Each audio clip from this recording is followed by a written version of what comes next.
Hey guys, what's up? It's AppleCritics from AppleCritics.com. In this video, I have a very special video on the latest and greatest software update for the Apple Watch. So Apple just released the second developer beta for WatchOS 6.2.8, and in this video, I'm going to be taking a closer look.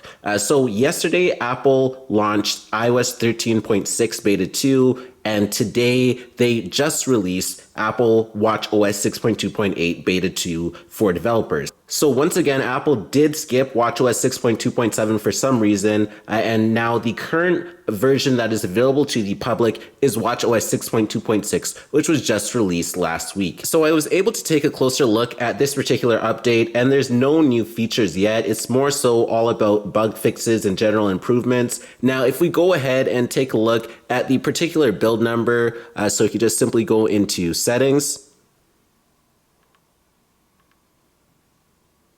and then into general, and then about,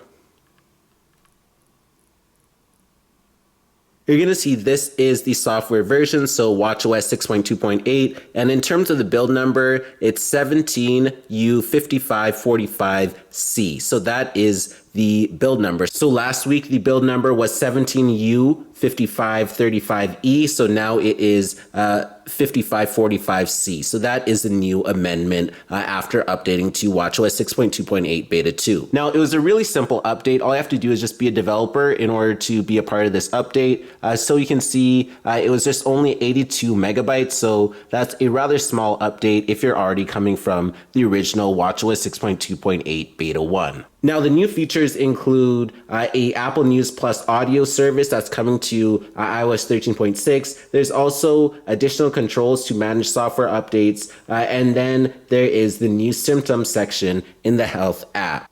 Now, in terms of the symptom section in the Health app, it's related to COVID-19. So it's enabling tracing to see if you have come in contact with anybody that has been in your vicinity that has reported through the anonymous ID that they have COVID-19.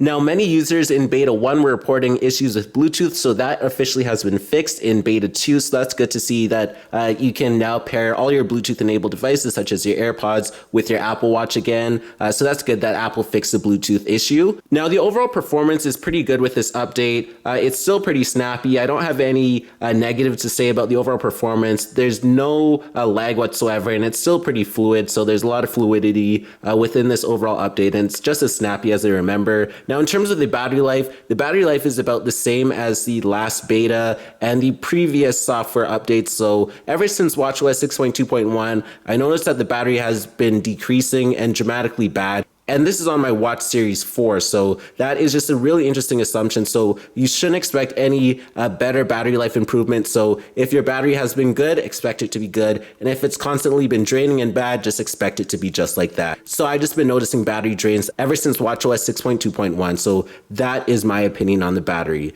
So hopefully you thoroughly enjoyed this video on WatchOS 6.2.8 Beta 2. If you did, be sure to smash that subscribe button, smash that like button. Be sure to leave a comment down below of what you think of WatchOS 6.2.8, and also be sure to follow me on all my social media platforms, including Facebook, Twitter, and Instagram, and be sure to subscribe for more great content, and thanks for watching.